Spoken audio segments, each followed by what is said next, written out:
Bismillahirrahmanirrahim. Assalamualaikum warahmatullahi wabarakatuh. Innal hamdalillah nahmaduhu wa nasta'inuhu wa nastaghfiruh wa na'udzu billahi min shururi anfusina wa min sayyiati a'malina. May yahdihillahu fala mudilla lahu wa may yudlilhu fala hadiya lahu. Asyhadu an la ilaha illallah wa asyhadu anna sayyidana Muhammadan abduhu wa rasuluhu, amma ba'd. Qala Allah Ta'ala fil Qur'anil Karim, ya ayyuhalladzina amanu taqullaha haqqa tuqatih wa la tamutunna illa wa antum muslimun. Al-ayah. Abna'i tullab wa talibat ayyuhat talabat ikhwati fil Islam, nuhibbukum fillah. Nurahhibu bikum fi majlisina al-yawm ma'a fadilati Asy-Syaikh Abdul Azim Al-Libi. Insyaallah fi hadzal yawm al-mubarak al-yawm as-sabi' ashar min Ramadan naqumu majlisan fi dzikra nuzulil Qur'anil Karim. Wa ya auladi, ana astaftihu lakum wa uridu an akid ba'd al-umur labudda an tantabihu ilaihi. Al-awwal, tamam, hada al-majlis sayakunu bil lughati al-arabiyyah wa tarjamah. Bil lughati al-arabiyyah wa tarjamah. Wa tsani, uridukum an tulahiru aw an tahtammu bis-syaikh akthar min an taktub. Tamam, tastami'una ila syekh awalan, hadha amrul awal, tastami'una ila syekh thumma ba'da hadha taktub. Tamam, la tashtaghiluna bil kitabati akthar. Mafhum? Hadha huwa. Wa law hunaka fihi su'al sayakunu ba'da dars, ba'da kitab. Fajahizu al-as'ilah allati la tafhamunaha. Ya. Ustaz artikan ya. Ustaz artikan nanti ini bagi semua santri-santri baru juga ya. Bagi santri-santri baru, nanti kalau udah dimulai, Ustaz harap kalian perhatikan dengan baik ya. Satu, perhatikan dengan baik. Ya. Nanti majelisnya dengan berbahasa Arab, ya. Dengarkan. Jadi ketika Syekh berbahasa Arab, kalian jangan ngobrol, ya. Dengarkan, walaupun nggak paham, dengarkan. Supaya apa? Supaya telinga kalian terbiasa dengan bahasa Arab. Kedua, nanti diterjemahkan tentunya ya. Yang kedua, nanti Ustadz pengen kalian ketika Syekh menjelaskan pakai bahasa Arab, kalian dengar. Ketika Ustadz menerjemahkan, kalian mendengarkan juga ya.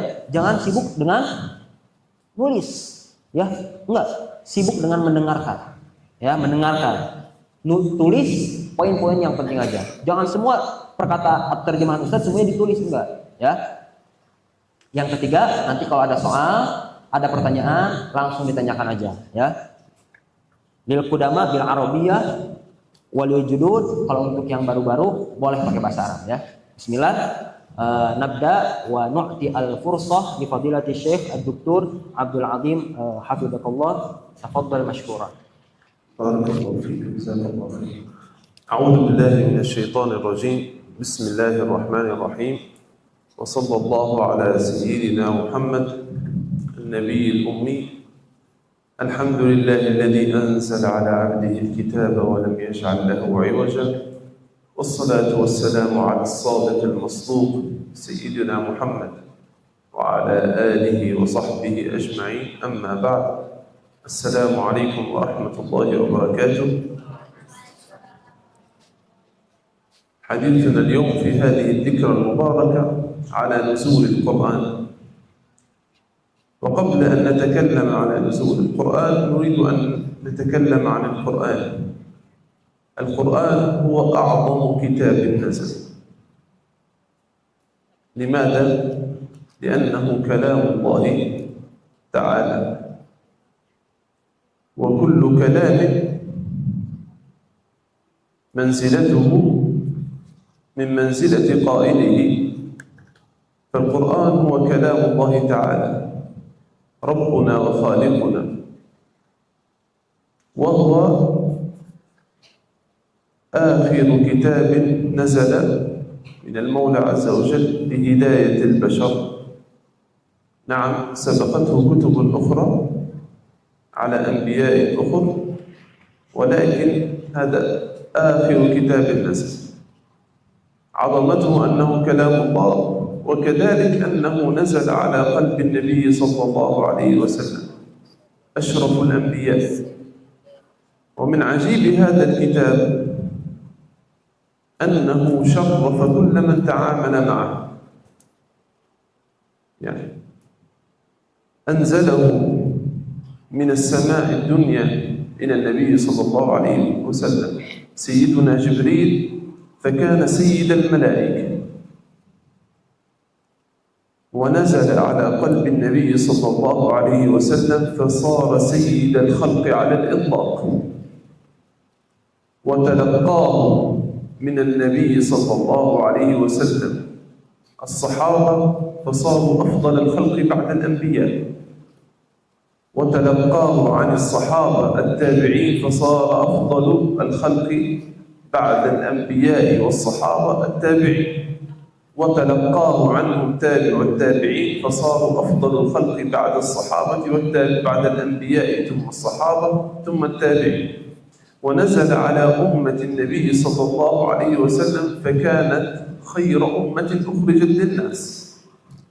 فهذا القرآن كل من تعاطاه رفعه، كل من أخذه رفعه، فهو شرف عظيم جدا. Bismillahirrahmanirrahim. Perbincangan kali ini, tema kita pada kesempatan kali ini yaitu membicarakan tentang nuzulul Quran, ya, tentang nuzulul Quran, turunnya Al-Quran Al-Karim. Tapi sebelum itu kita harus tahu dulu, atau kita harus membahas dulu Al-Quran Al-Karim itu sendiri. Beliau menjelaskan bahwa Al-Quran itu adalah kitab yang paling agung, kitab yang paling mulia. Kenapa bisa demikian? Karena Al-Quran itu adalah kalamullah subhanahu wa ta'ala. Karena dia kalam Allah subhanahu wa ta'ala.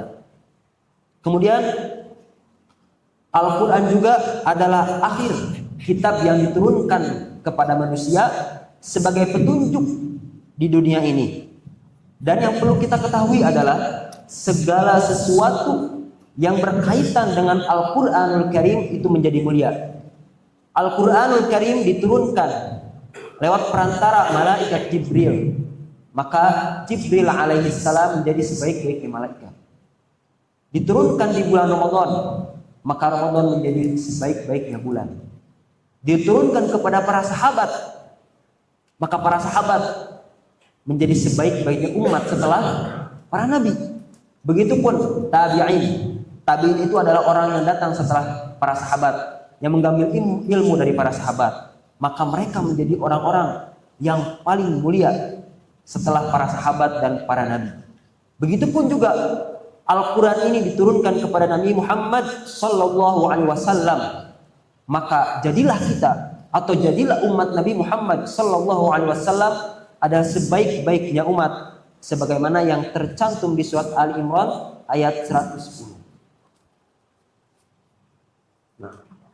وكذلك القرآن نزل في شهر رمضان فكان خير الشهور، ونزل في ليلة القدر فكانت خيرا من 1000 شهر. وكذلك الذي يكرمه المولى عز وجل بحفظ القرآن يكون خير الناس.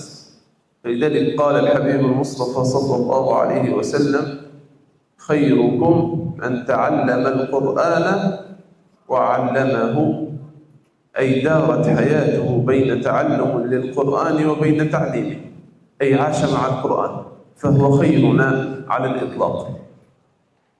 Maka beliau menegaskan kepada kita, di bulan Ramadan ini diturunkan Al-Quran, maka bulan Ramadan ini menjadi bulan yang paling mulia di antara bulan-bulan yang lain.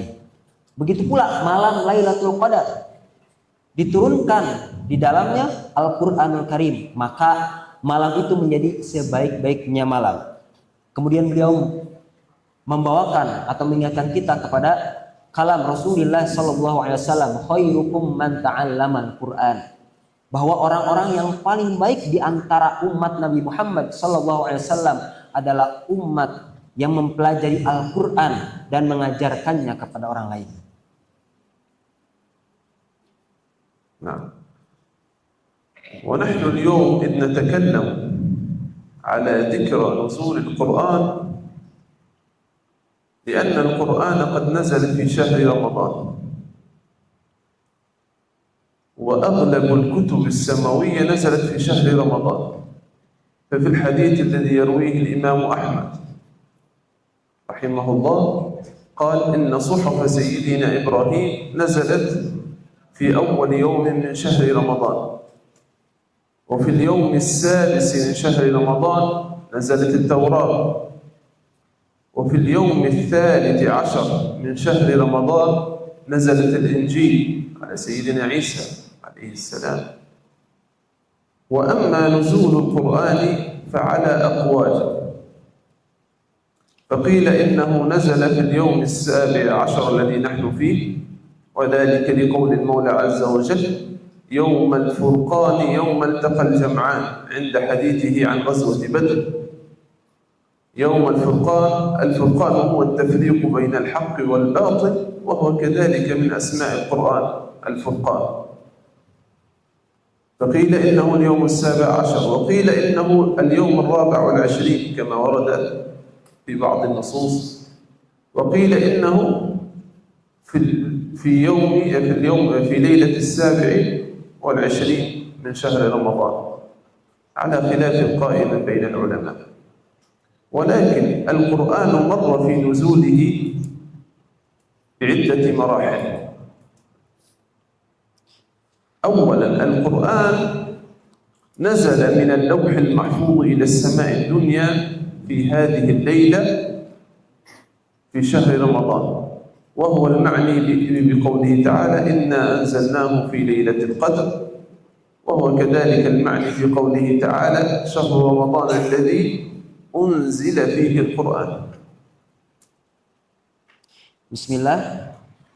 Jadi kita hari ini memperingati atau mengingat turunnya Al-Quran untuk mentadabburi untuk mengingatkan kepada diri kita sendiri tentang fadilah atau keagungan Al-Quran itu sendiri. Kemudian beliau membawakan hadis riwayat Imam Ahmad bahwa semua kitab-kitab yang diturunkan kepada para nabi itu diturunkan di bulan Ramadan. Injil, Taurat dan lain sebagainya itu diturunkan di bulan Ramadan. Kemudian ulama berbeda pendapat kapan terjadinya nuzulul Quran. Ada yang berpendapat bahwa nuzulul Quran atau turunnya Al-Quran itu tanggal 17 Ramadan. Sekarang ya, 17 Ramadan. Maka kita bisa lihat banyak orang-orang yang memperingati hari turunnya Al-Quran itu tanggal 17. Ada juga yang berpendapat bahwa turunnya Al-Quran itu tanggal 23 Ramadan. Ada juga yang berpendapat 27. Dan banyak lagi pendapat-pendapat ulama yang berbeda-beda. Kemudian Al-Quranul Karim itu diturunkan tidak satu fase atau tidak sekaligus. Ada beberapa fasenya. Ya, fase yang pertama diturunkan langsung ke Lauhul Mahfuz, ke Sama'id Dunya, ke langit dunia. Itu seperti dalam Quran surat Inna anzalnahu fi lailatul qadr. Langsung. Itu sebagaimana yang sudah Buya jelaskan, Ustadz Adi jelaskan di subuh tadi, bahwa ada perbedaan antara anzala wa nazzala. Tadi yang udah paham, alhamdulillah. Tapi yang kalau tidak paham, ya alhamdulillah. Nanti semoga bisa paham. نعم. فهذا النزول الأول.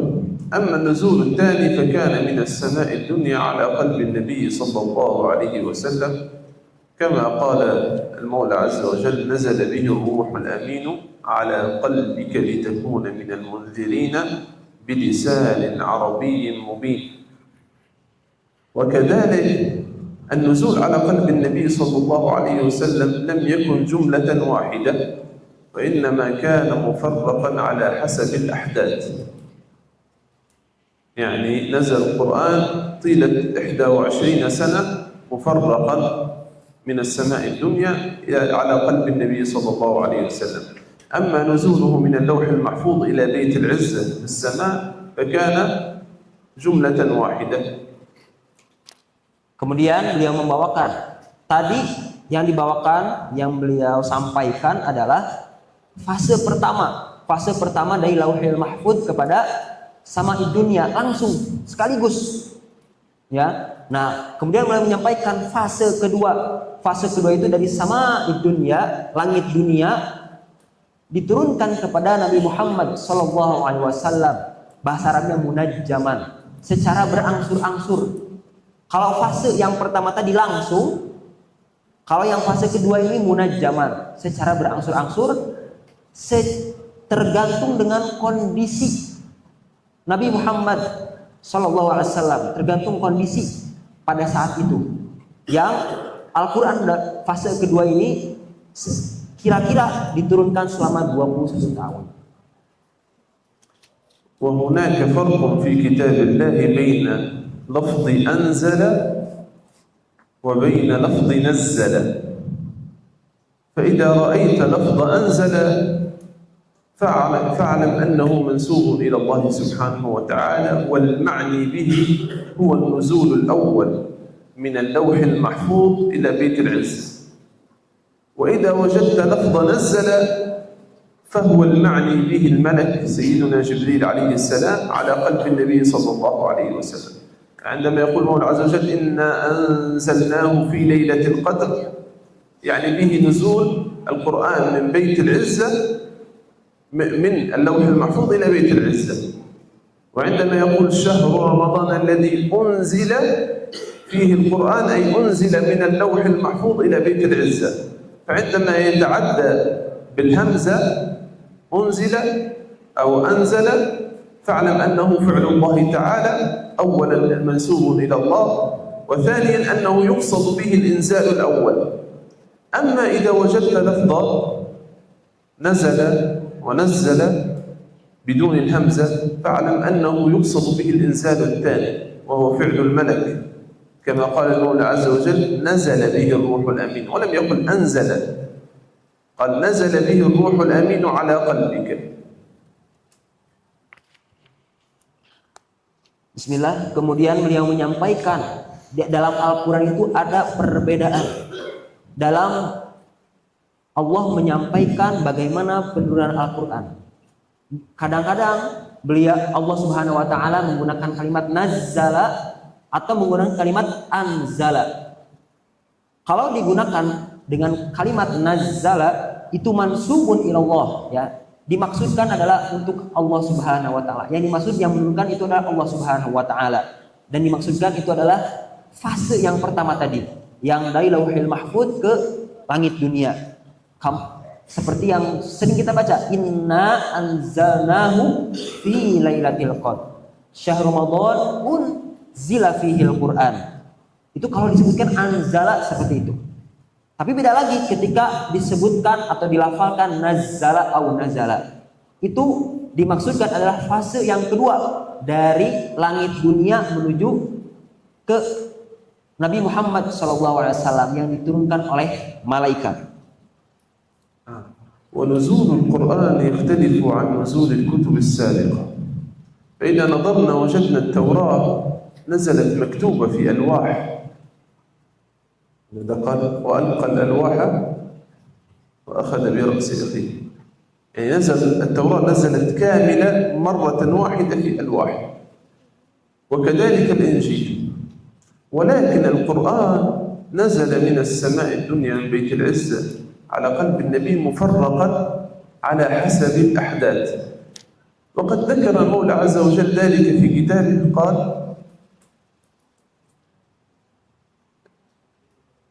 يقول المولى عز وجل كذلك لنثبت به فؤادك، أي الحكمة من تنزيله مفرقا على حسب الحوادث والأيام تثبيت فؤاد النبي صلى الله عليه وسلم. وإذا أردنا أن نعرف ما هذا المعنى، معنى تثبيت الفؤاد، نقول نضرب مثال. إذا إنسان أخذ عمل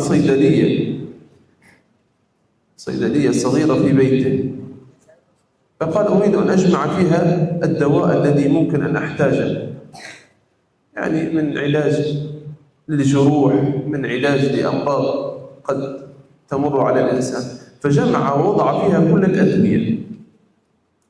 فإذا أصابه مرض معين وأتى إلى هذه الصيدلية، كيف يعرف الدواء الذي يخص هذا المرض؟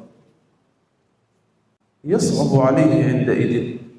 ولكن إذا جعل كل دواء يأخذه في عند مرضه فيذهب إلى الطبيب ويعطيه الوصفة، فيذهب إلى الصيدلية ويأخذ هذا الدواء، يكون ناجحا معه.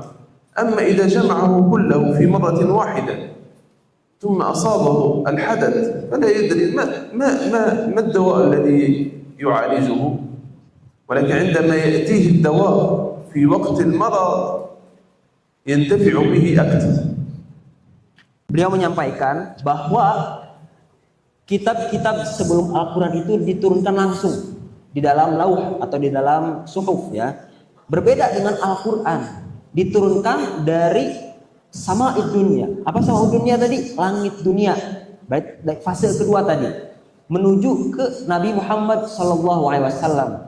Tidak langsung, tapi secara berangsur-angsur sesuai dengan kejadian yang dialami Rasulullah SAW. Tidak ada pertanyaan, kenapa Al-Quran diturunkan secara munajjaman, mufarraqan, atau berangsur-angsur? Kenapa? Jawabannya ada di dalam Al-Quran. Allah Subhanahu wa taala telah jelaskan, kadzalika linutsabbita bihi fuadak. Begitu pula supaya kita meneguhkan dengan Al-Quran itu hati kamu, jiwa kamu. Bagaimana beliau menyampaikan atau beliau memberikan misal, contoh bagaimana, kenapa bisa berangsur-angsur ini menjadi obat atau menjadi peneguh bagi Rasulullah Sallallahu Alaihi Wasallam. Beliau memberikan misal seperti ini. Ada orang Saidaliyah itu apoteker, ya. Apoteker ketika dia ingin mengumpulkan apa? Mengumpulkan semua obat, semua jenis obat. Jenis A, jenis B untuk penyakit A, untuk penyakit B, untuk penyakit C, untuk semuanya penyakit. Kemudian ada orang, atau ketika ada luka, datang seseorang, apakah langsung orang itu dikasih semua obatnya? Tentu tidak. Tapi orang tersebut tadi diberikan obat sesuai dengan apa yang dia butuhkan. Ketika dia butuh obat untuk luka, maka apoteker tadi memberikan obat untuk luka tersebut. Ketika dia pusing, dikasih obat untuk pusing. Beda halnya ketika orang yang sakit itu punya semua obat dan dia tidak mengetahui apa yang baik baginya. Dia punya seluruh obat, tapi dia ketika datang, contohnya pusing, dia bingung mau pilih yang mana. Tapi ketika ada yang menyodorkan, ketika dia pusing, disodorkan obat pusing. Ketika luka, disodorkan obat luka. Nah, itu lebih baik daripada langsung dikasih. نعم. وكيف كان نزول الوحي على قلب النبي صلى الله عليه وسلم؟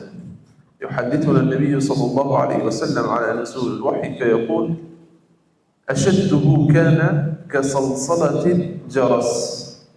صلصلة الجرس يعني الصلصلة هي اصطدام الحديد بعضه مع بعض، والجرس هو قرع، معروف الجرس قرع الجرس، فكان هذا أشده. وكان صلى الله عليه وسلم يتفصد عرقا في الليلة الشديدة البرودة. ماذا قال المولى عز وجل؟ إنا سنلقي عليك قولا ثقيلا. إنا سنلقي عليك قولا ثقيلا. فكان إذا تحدث السيدة عائشة رضي الله عنها عندما نزل القرآن وهو متكئ عليها حتى يعني كانت ترد قدمها من شدة ثقل الوحي. ومع ذلك حبيبنا المصطفى صلى الله عليه وسلم انظروا كيف يتحمل ذلك، لأن القرآن كان ينزل على قلبه مباشرة، لم يكن نزول القرآن إلهاما أو شيئا يقع في العقل، لا، كان نزولا مباشرة إلى القلب، إلى قلبه الشريف صلى الله عليه وسلم. Kemudian beliau menyampaikan bagaimana turunnya Al-Quran fase kedua ini itu ada bermacam-macam cara. Ya. Beliau menjelaskan cara yang pertama itu adalah dengan adanya lonceng, dengan lonceng. Jadi ada tanda-tanda dulu, ada tanda-tanda lonceng dulu. Nah ini disebutkan ini yang paling berat bagi Nabi Muhammad SAW. Inna sanulqi 'alaika qawlan thaqila. Ini berat bagi Nabi, tapi beliau tetap teguh dengan hal-hal seperti ini. Beliau tidak cengeng, beliau tidak mengeluh sama sekali. Jangan dikira turunnya wahyu dari Allah Subhanahu wa taala itu seperti ilham atau seperti pikiran yang langsung datang ke dalam pikiran. Datang, oh saya punya sesuatu. Enggak. Itu ada berbagai macam cara. Salah satunya cara yang pertama ini. Nah, ومع ثقله وشدته كان حبيبنا المصطفى صلى الله عليه وسلم يتشوق إلى الوحي، فإذا غاب عنه تشوق إلى نزول الوحي. Allah. لماذا؟ إن سبحان الله نضرب مثالا بأنفسنا الآن. نحن الآن في شهر رمضان وهو شهر جد واجتهاد، وكذلك شهر تعب فيه مشقة، فيه صيام في النهار وقيام في الليل وصلاة تراويح، وربما نقف حتى تؤلمنا أقدامنا، صحيح؟ فإذا انتهى هذا الشهر وجدنا غصة في القلب، ونظل نتشوق حتى نلقاه في العام القادم. أكرمنا الله وإياكم بلقياه وأكرمنا بالنجاة فيه في هذا الشهر. نعم. فكذلك قلب النبي صلى الله عليه وسلم، رغم التعب الذي يحصل النبي صلى الله عليه وسلم في أثناء الوحي، ولكنه كان يحبه ويتشوق إلى لقائه، كما نحن نفعل الآن. نحن نتعب الآن في الصيام ثم في القيام، حتى ربما البعض يؤلمه أقدامه من قيام الليل، صحيح؟ ولكن مع ذلك لو قيل لك أن يستمر رمضان طول العام لطلبت ذلك، صحيح؟ نعم. Beliau masih menjelaskan yang pertama tadi, bahwa cara yang pertama ini susah bagi Rasulullah SAW, tapi beliau tetap ketika beliau tetap kangen, tetap rindu, pengen lagi nambah wahyu. Ketika wahyu tidak turun, beliau sangat rindu akan datangnya wahyu. Sama aja ketika kita melaksanakan beberapa ibadah yang kita nikmati, walaupun capek, tapi tetap hari berikutnya kita laksanakan. Sama seperti itu. Sama kayak kita hari-hari ini capek ketika tahajud, capek ketika tarawih, capek ketika saum, kita menikmati. Besoknya kita tahu capek, kita lakukan lagi besoknya. Tahu lapar, tapi kita besoknya masih lakukan lagi. Ya? Nah, ini jadi tolong fokus, jangan ngapalin pelajaran lain. Sabit, jangan ngapalin pelajaran lain. Ya, jangan ngapalin pelajaran lain. Yang di belakang juga jangan. Ya, Ustaz tadi udah kode-kode. Ya. وأول آية نزلت من كتاب الله هي قول المولى عز وجل في سورة العلق: اقرأ. اقرأ أول كلمة نزلت من القرآن، واقرأ باسم ربك الذي خلق خلق الإنسان من علق كانت أول آية نزلت من كتاب الله، وأول سورة كاملة نزلت هي سورة المدثر. قول المولى عز وجل: يا أيها المدثر قم فأنذر وربك فكبر وثيابك فطهر والرجز فاهجر. نعم. وآخر آية نزلت من كتاب الله كانت على خلاف بين العلماء، والراجح أنها قوله تعالى: واتقوا يوما ترجعون فيه إلى الله ثم توفى كل نفس ما كسبت. وأما آخر سورة نزلت قيل إنها قول المولى عز وجل: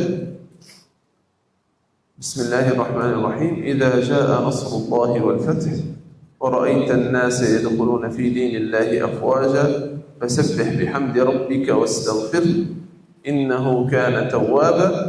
كما قال سيدنا عبد الله بن عباس إن هذه السورة عندما أتى لكي يفسرها قال إنها أجل رسول الله أعلمه إياه.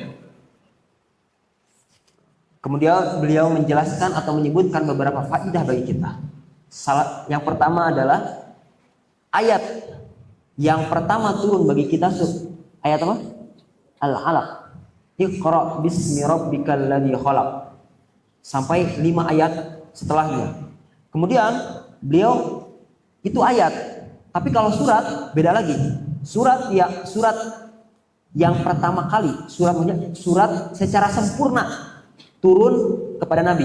Surat sempurna yang pertama kali turun kepada Nabi adalah surat Al-Mudaththir. Surat apa? Surat Al-Mudaththir. Kemudian akhir ayat yang diturunkan kepada Nabi Muhammad sallallahu alaihi wasallam adalah ayat Al-Baqarah, ayat 181. Ya, wattaqu yawman turja'una fihi ila Allah, tsumma tuwaffa kullu nafsin ma. Kemudian itu ayat. Ya, ayat itu banyak ikhtilafnya, tapi ar-rajih itu ayat 281 itu. Kemudian kalau surat terakhir secara utuh yang diturunkan kepada Nabi Muhammad sallallahu alaihi wasallam adalah surat Idza jaa nasrullahi wal fath.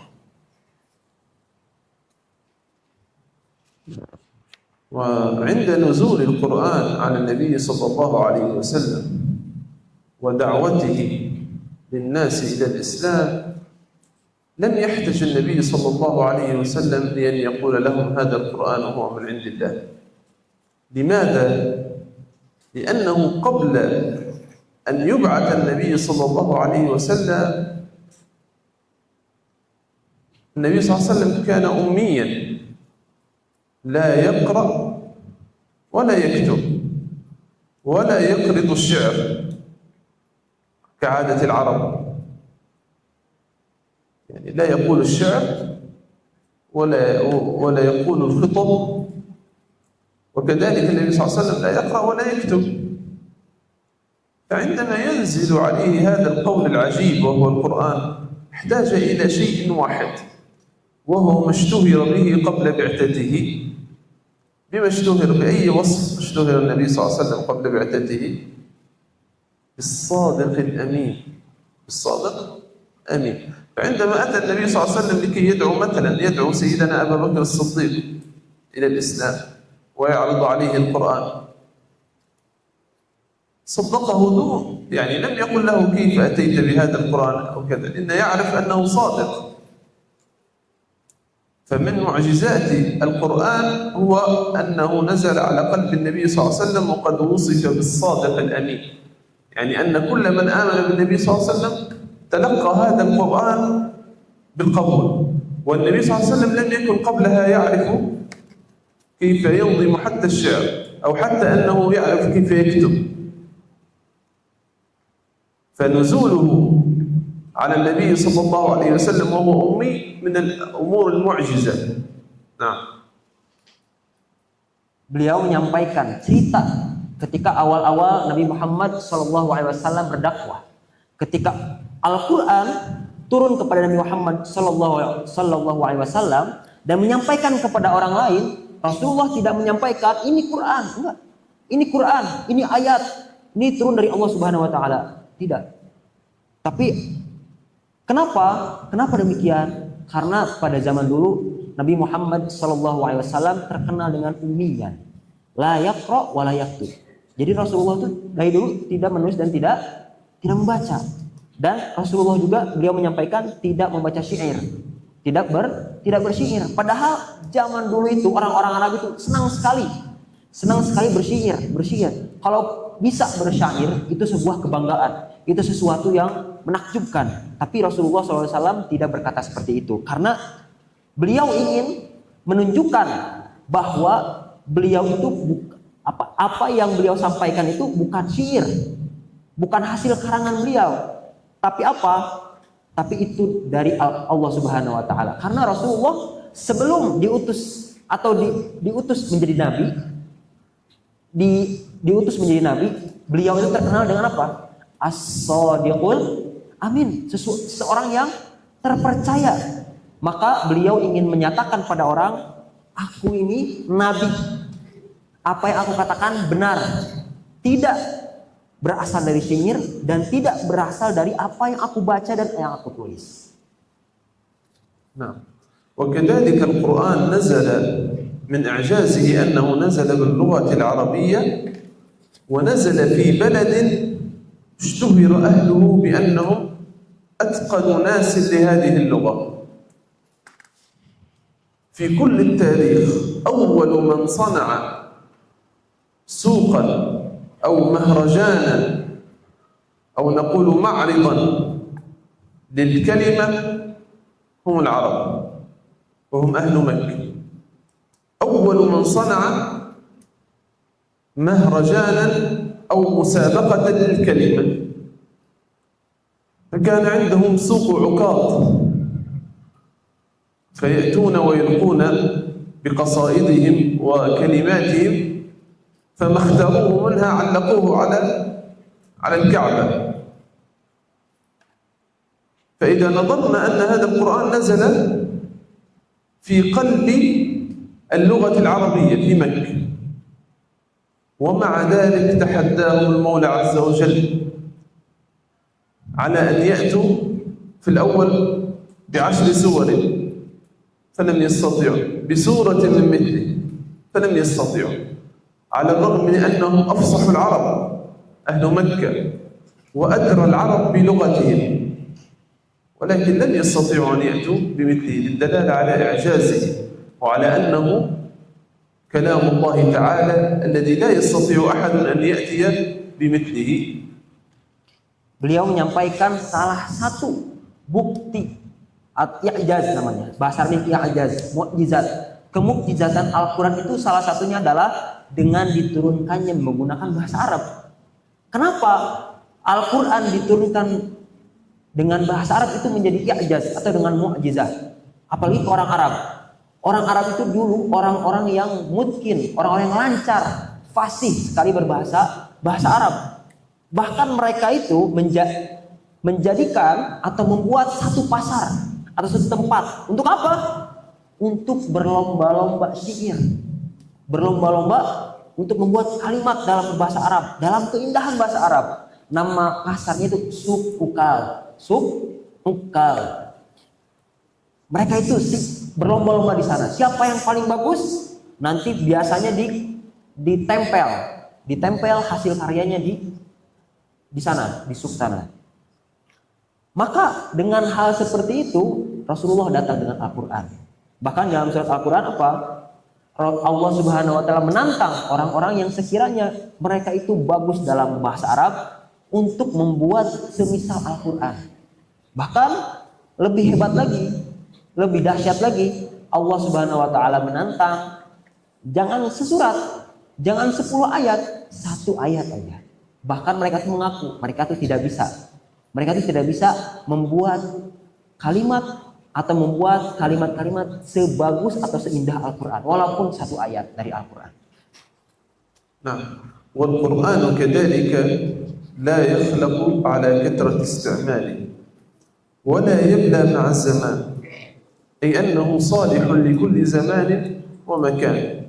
وأكبر دليل أننا إلى الآن يعني منذ 1400 سنة و47 سنة لا زلنا إلى يومنا هذا نرى كتبا ومجلدات تؤلف في كتاب الله.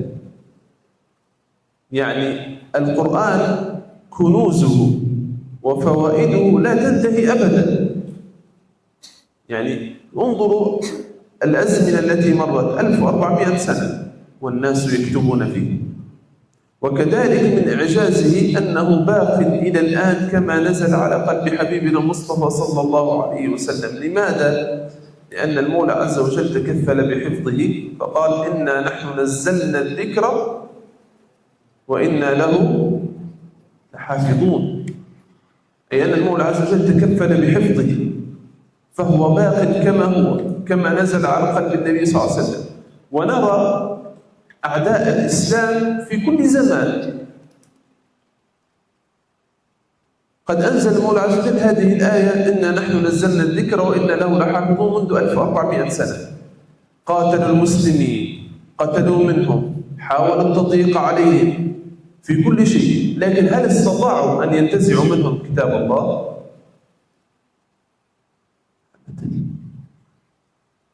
هل استطاع أعداء المسلمين من اليهود والمشركين والنصارى أن ينتزعوا القرآن من المسلمين ويتركوهم بدون القرآن؟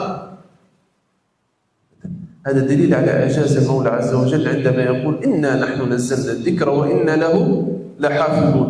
ومن إعجازه أنه باق إلى يوم الدين. يعني تستطيع أن تقول إن هذا القرآن سيبقى غدا وبعد غد إلى أن نلقى الله سبحانه وتعالى إلى يوم القيامة. وزاد هذا القرآن، نعم، وهذه من الفقرات الأولى التي لم أذكرها، أن القرآن عندما نزل باللغة العربية كانت اللغة العربية أفضل اللغات على الإطلاق، وزادها شرفا أنها باقية إلى يوم الدين. هذه اللغة، انظروا اللغة العربية كم تعرضت للعداء من أعداء الإسلام، كم تعرضت إلى الحرب ولكنها باقية. ما الذي أبقاها؟ كتاب الله. Bismillah. Beliau menyampaikan Al-Quran itu sholihun li kulli zamanin wa makan. Al-Quran itu tidak tergerus zaman. Baik itu zaman dahulu 1400 tahun yang lalu, Al-Quran tetap menjadi pedoman. 1000 tahun, 2000 tahun, 3000 tahun dengan berlalunya zaman, dengan berlalunya abad, Al-Quran itu tetap menjadi pedoman bagi kita, tidak termakan zaman dan waktu bahkan tempat. Ya, banyak orang-orang yang mengkaji Al-Quran bahwa Al-Quran ini relevan. Kemudian banyak juga orang-orang yang ingin mentahrif, ingin menyelewengkan Al-Quran. Tapi Allah Subhanahu wa taala di dalam Qur'annya, inna nahnu nazzalna dzikra wa inna lahu lahafidun. Allah langsung yang menjaganya. Maka banyak sekali musuh-musuh Islam yang mencoba menyelewengkan atau menyesatkan, merubah isi Al-Quran, tapi Allah jaga. Ya, bukan kita yang jaga, tapi Allah yang jaga. Bahkan beliau mengatakan bahwa Al-Quran ini akan kekal sampai hari kiamat. Al-Quran itu tidak pernah berganti. Al-Quran itu tidak pernah berubah. Kita bisa lihat Al-Quran yang ada di Indonesia dengan Al-Quran yang ada di Afrika sana, dengan ada yang di barat sana, di Arab, di Eropa, di Cina, pasti sama. Pasti sama, tidak akan ada yang berbeda. Kalau berbeda, kita pasti nanti kita pelajari itu di dalam usul tafsir, ya. Di tambahan dari Ustadz, ya. Dipelajari usul tafsir. Tapi pada hakikatnya tidak berubah sama sekali. Kemudian beliau menambahkan, kenapa tadi beliau kelupaan, ya, terlewatkan Al-Quran itu, kenapa Al-Quran itu turun dengan bahasa Arab? Karena bahasa Arab itu adalah afdhalul lughah, sebaik-baiknya bahasa. Kenapa Ustadz? Kok bahasa Arab bisa menjadi bahasa yang paling baik? Ya, bisa menjadi bahasa yang paling baik. Kita lihat ini. Kita bisa lihat betapa kayanya bahasa Arab. Anak kecil dan anak perempuan dan anak laki-laki dalam bahasa Arab beda. Tapi kalau dalam bahasa lain bisa jadi sama. Bahkan Ustadz saking takjubnya, ini tambahan dari Ustadz. Singa dari umur dari kita singa kecil sampai singa besar disebutnya apa? Singa. Palingnya kalau kecil apa? Anak singa. Tapi kalau dalam bahasa Arab itu beda. Ada bayi singa 1 sampai 2 tahun ada nama khususnya. 3 sampai 4 ada khususnya. Kalau betina apa? Kalau laki-laki jantan apa? Kalau disebutkan ini berarti bisa masuk keduanya. Saking kayanya bahasa Arab. Makanya Allah Subhanahu wa taala turunkan Al-Qur'an dengan bahasa Arab. نعم ومن إعجاز القرآن الذي نراه بأعيننا أن القرآن تستطيع أن تحويه القلوب دون العقول تستطيع أن تحويه القلوب دون العقول تقول لي كيف تجد إنسان منذ أول حياته إلى وفاته لا يعرف كلمة عربية ولا يعرف حتى حرفا عربي وتجده يقرأ القرآن ويصلي به هذا للدلالة على أن القلب هو ما حواه يعني تجد من عادة الإنسان إذا أراد أن يتعلم شيء يمر على العقل صحيح؟ ولكن إلا القرآن يستطيع أن يحويه هذا القلب دون العقل وتجد الآن حتى من الأطفال لا يتقن العربية ولا يتقن فهمها ولا التحدث بها ولكنه ماذا؟ يتقن القرآن إتقانا عجيبا هذا من إعجاز كتاب الله. Kemudian salah satu atau dari kedahsyatan Al-Quran itu bisa dirasakan, bisa dipahami, bukan bisa dirasakan, bisa dicerna oleh oleh hati tanpa akal. Maksudnya gimana? Maksudnya kita bisa melihat di dalam kehidupan sehari-hari. Banyak orang yang tidak paham bahasa Arab. Dari lahir sampai meninggal nggak bisa bahasa Arab. Tapi dia bisa hafal Al-Quran. Tapi dia bisa ngafalin Al-Quran. Bahkan kadang-kadang bisa menangis karena Al-Quran. Kenapa? Padahal dia tidak tahu, tidak bisa bahasa Arab. Bahkan dia tidak memahami apa yang dia baca. Tapi ketika dia baca, hatinya yang bergerak, bukan akalnya yang berpikir. Kita bisa lihat di antara teman-teman kita di sini, mereka belum bisa berbahasa Arab, atau yang lama juga nih, yang udah bisa bahasa Arab, sebelum bisa bahasa Arab udah bisa menghafalkan Al-Quran. Ya, itu kalian belum bisa menghafal Al-Quran, tapi kalian sudah bisa menghafalkan Al-Quran. Belum bisa bahasa Arab, tapi sudah bisa merasakan Al-Quran tersebut. وأول مكان نزل فيه القرآن هو غار حراء فشرف إلى يومنا هذا هو الذي نزل فيه على قلب النبي صلى الله عليه وسلم قوله اقرأ باسم ربك الذي خلق والقرآن الكريم لم يجمع بين دفتي مصحف في حياة النبي صلى الله عليه وسلم وإنما أول من جمعه بين دفتي المصحف كان سيدنا أبي بكر الصديق رضي الله تعالى عنه ثم في خلافة سيدنا عثمان دون المصحف في عدة نسخ وأرسلت إلى الأمصار أرسلت إلى المدن الإسلامية الكبرى وذلك المصحف سمي بالمصحف العثماني نسبة إلى سيدنا عثمان بن عفان رضي الله عنه ولا يزال يوجد منه نسخ حتى اليوم. Jadi beliau menyampaikan Quran dulu zaman Nabi Muhammad SAW itu Al-Quran tidak dijilid seperti sekarang. Ya, Al-Quran itu bertebaran, ditulis di berbagai macam fasilitas, bisa di daun, di pohon. Ya, tapi kapan Al-Quran itu disatukan ya, di antara dua jilid dijilid atau dikumpulkan itu di zaman Abu Bakar As-Siddiq radhiyallahu anhu. Kemudian setelah dikumpulkan karena ada beberapa faktor ya, kalau dijelaskan nanti panjang lebar. Kemudian di zaman Utsman radhiyallahu anhu ditulis lagi di dalam beberapa cetakan, ya bukan cetakan, tulisan ya, beberapa mushaf namanya, mushaf, beberapa mushaf.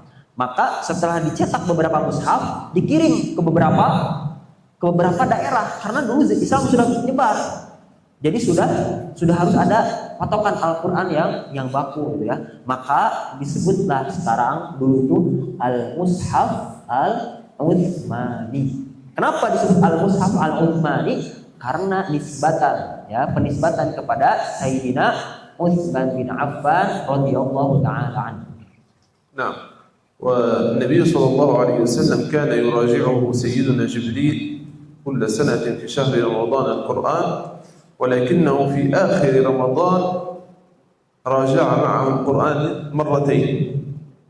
فعلاقة هذا الشهر بالقرآن هي علاقة عجيبة جدا، وقد رأينا تيسير المولى عز وجل لتلاوته ولحفظه في هذا الشهر يختلف عن غيره من باقي الشهور.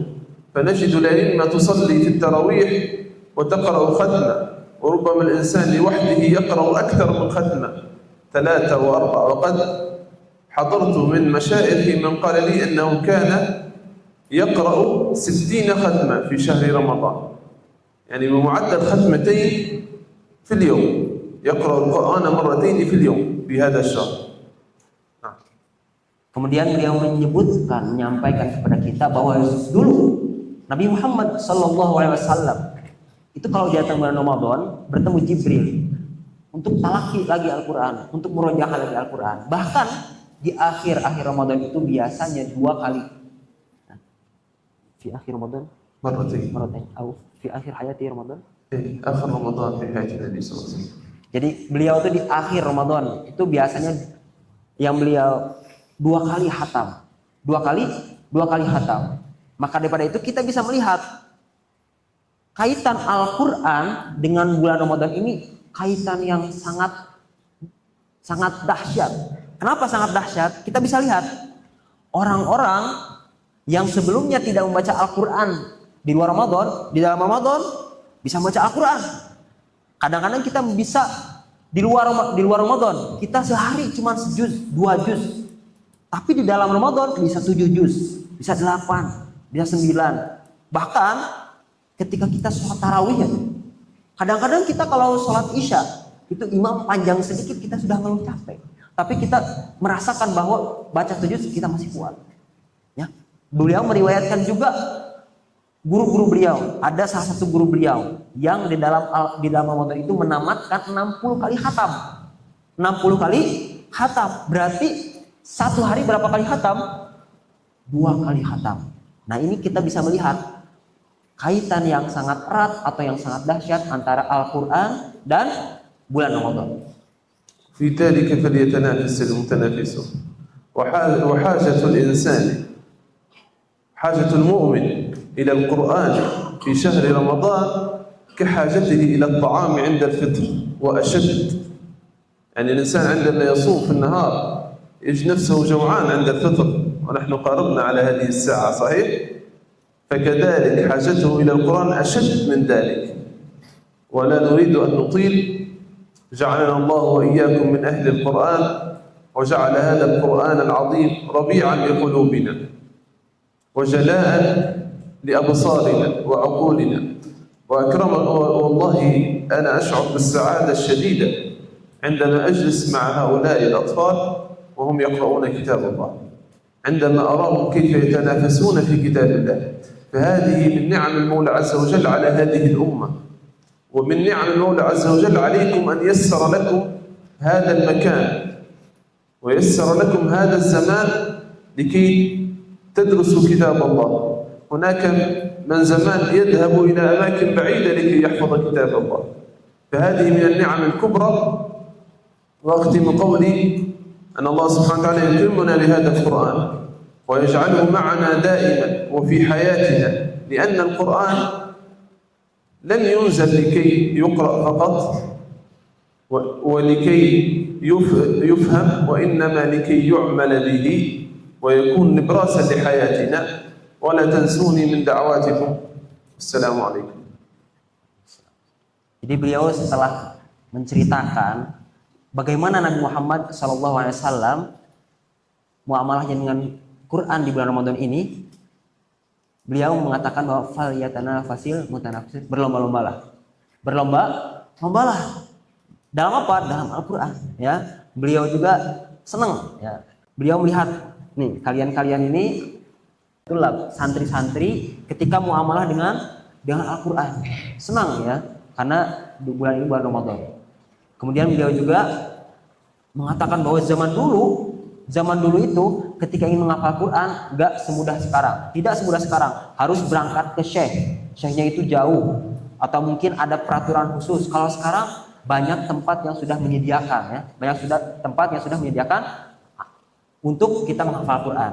Kemudian beliau juga berdoa supaya kita nanti bisa bermuamalah lebih baik dengan Al-Quran dan menjadikan Al-Quran bukan hanya untuk dibaca, bukan hanya untuk dipahami, tapi untuk diamalkan di kehidupan kita, untuk menjadi pedoman di dalam hidup kita. Itu. Dan beliau terakhir, jangan lupa doakan beliau di doa-doa kalian. Kemudian ini tambahan dari Ustadz, dari kalimat Syekh tadi, falyatanafasil mutanafisun, berlomba-lombalah. Ustadz tanya, seneng nggak kalian kalau lihat teman kalian lebih baik daripada kalian? Misal Syaki dapat uang 100.000 dikasih sama musyrifnya. Al-Ghazi seneng nggak? Pengen juga nggak dapat? Pasti pengen 100 atau pengen lebih? Pasti pengen lebih, ya pasti pengen lebih. Kalian dikasih uang sama Ustadz 100.000, 1 juta, wah aku pengen 2 juta. Pasti kayak gitu. Ini pun harus ditanamkan dalam diri kalian. Kalau orang lain dapat kebaikan 1, kita harus 2. Kalau dia 2, kita harus 3. Kalau kita nggak ada rasa cemburu ketika mereka mendapatkan kebaikan, teman kita kebaikan, nah kita harus lebih baik daripada dia. Harus lebih baik. Maka itu kalimat falyatanafasil mutanafisus, berlomba-lombalah dalam kebaikan. Tapi nanti nggak boleh, ujung-ujungnya nggak boleh hasad ya. Hasad itu beda lagi pembahasannya. Nah, tatim subhanakallahumma rabbana bihamdika asyhadu an la ilaha illa anta astaghfiruka wa atubu ilaik. Assalamualaikum warahmatullahi Waalaikumsalam. Mungkin masih. Nah, biasa. Fi man yuridu an yas'al fal yatafaddal. Kalau ada pertanyaan bolehlah 1 atau 2 lah. Ya. Ada yang bertanya? Nah, kalau nggak bertanya ditanya ya. Ya. Laut la yas'al yus'al. Ayo. Bismillah. Jadi kalau nggak ada ya nggak apa-apa ya. Alhamdulillah, semoga tidak bertanyanya kalian karena apa? Karena paham. Bukan tidak bertanyanya kalian karena tidak paham. Ya, wa Allahumma faqihna fid din wa 'allimna at-ta'wil. Karena sudah dekat, silahkan sekarang ya akhwat mungkin bisa ke atas, yang ikhwan mungkin bisa ke pinggir atau di sini dulu untuk berdoa. Jangan lupa doakan beliau. Subhanakallahumma rabbana bihamdika nasyhadu an la ilaha illa anta nastaghfiruka wa natubu ilaik. Wassallallahu ala sayyidina Muhammad. Wassalamu alaikum warahmatullahi wabarakatuh. Assalamualaikum warahmatullahi wabarakatuh.